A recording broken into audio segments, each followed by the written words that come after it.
इस वीडियो में हम जानने वाले हैं टेबलेट पर होने वाली ITI CBT परीक्षा के इंटरफेस के बारे में। साथ ही जानेंगे कि कंप्यूटर आधारित टेस्ट के दौरान क्या-क्या सावधानियां रखनी चाहिए। तो वीडियो को बिना स्किप किए अंत तक हमारे साथ बने रहे। आपका स्वागत है हमारे YouTube चैनल NCVT ऑनलाइन पर।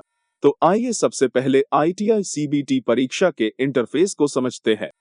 CBT अर्थात कंप्यूटर आधारित टेस्ट जैसे ही शुरू होगा कुछ इस प्रकार का इंटरफेस आपको दिखाई देगा। ऊपर की ओर आपको परीक्षा का नाम और टाइमर दिखाई देगा। टाइमर हमें यह बताता है कि टेस्ट समाप्त होने में कितने मिनट का समय शेष बचा है। परीक्षा अवधि 2 घंटे अर्थात 120 मिनट है, तो यहाँ पर मिनट कम होते दिखाई देंगे। परीक्षा समय अवधि समाप्त होने पर टेस्ट स्वतः ही सबमिट हो जाएगा, इसलिए अभ्यर्थी समयावधि का ध्यान रखते हुए टेस्ट देवे। नीचे आपको साइड बार के साथ प्रश्न पैलेट दिखाई देगा। प्रश्न पैलेट में इस बटन पर क्लिक करके आप साइड बार को छुपा सकते हैं और दिखा सकते हैं। इसके सामने आपको विषय का नाम दिखाई देगा। जिस विषय के प्रश्न हल करना चाहते हैं उसके प्रश्न का चयन साइड बार से करने पर संबंधित विषय का नाम यहाँ दिखाई देगा। नीचे ब्लू पट्टी में बाई और आपको प्रश्न संख्या दिखाई देगी और दाई और उस प्रश्न के मार्क्स दिखाई देंगे। उसके नीचे दाई और बुकमार्क दिस क्वेश्चन बटन दिखाई देगा।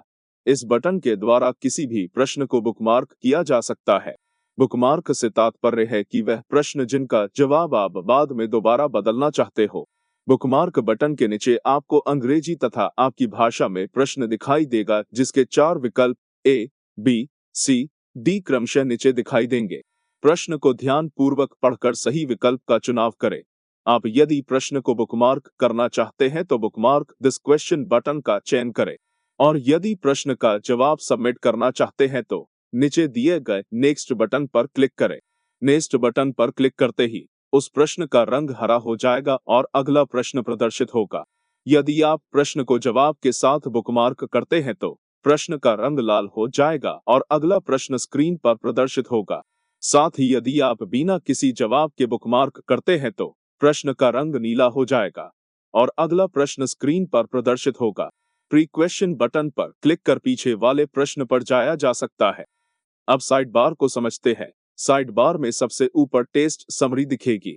टेस्ट समरी में सबसे ऊपर टोटल क्वेश्चन 75 अर्थात परीक्षा में कुल 75 प्रश्न पूछे गए हैं को दिखाता है। उसके नीचे आंसर्ड अर्थात आपने कितने प्रश्नों का जवाब दे दिया है उनकी संख्या को बताता है। बुकमार्क विद आंसर अर्थात वह प्रश्न जिन्हें आपने जवाब के साथ बुकमार्क किया है उनकी संख्या बताएगा।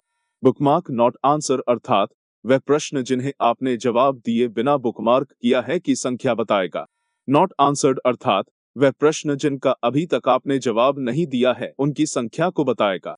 टेस्ट समरी के नीचे आपको ट्रेड थ्योरी विषय के 38 प्रश्न बटन दिखाई देंगे।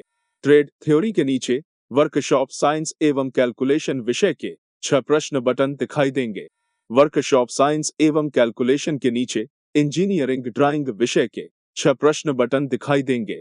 इंजीनियरिंग ड्राइंग के नीचे एम्प्लॉयबिलिटी स्किल विषय के 25 प्रश्न बटन दिखाई देंगे।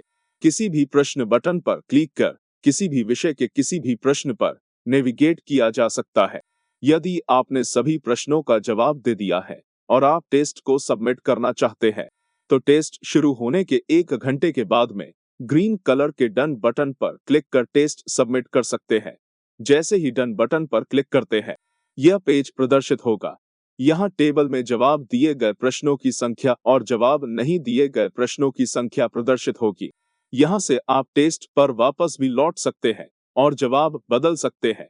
यदि सभी जवाबों से आप संतुष्ट हैं तो टेस्ट को अंतिम रूप से सबमिट कर सकते हैं। टेस्ट सबमिट करते ही कंफर्मेशन पॉपअप दिखाई देगा और परीक्षा समाप्त हो जाएगी। अब बात करते हैं CBT परीक्षा में किन बातों का ध्यान रखना चाहिए। आपको परीक्षा शुरू होने से 1 घंटे पूर्व ही परीक्षा केंद्र पर पहुंचना है। इस बात का ध्यान रखना है कि आपके पास CBT परीक्षा का हॉल टिकट, एक पासपोर्ट साइज फोटो, कोई भी एक आइडेंटिटी कार्ड जैसे आधार कार्ड या वोटर ID या ड्राइविंग लाइसेंस और साथ में एक ब्लू बॉल पेन होना चाहिए। परीक्षा कक्ष में प्रवेश करने पर अपने यथास्थान पर ही बैठे और टेबलेट पर अनावश्यक छेड़छाड़ नहीं करें। परीक्षक के निर्देशानुसार अपनी जानकारी जैसे roll number, date of birth, परीक्षा केंद्र कोड आदि जानकारी हॉल टिकट में देखकर डालें और परीक्षा में लॉग इन करें। यदि लॉग इन करने पर जानकारी गलत है तो परीक्षक से संपर्क करें।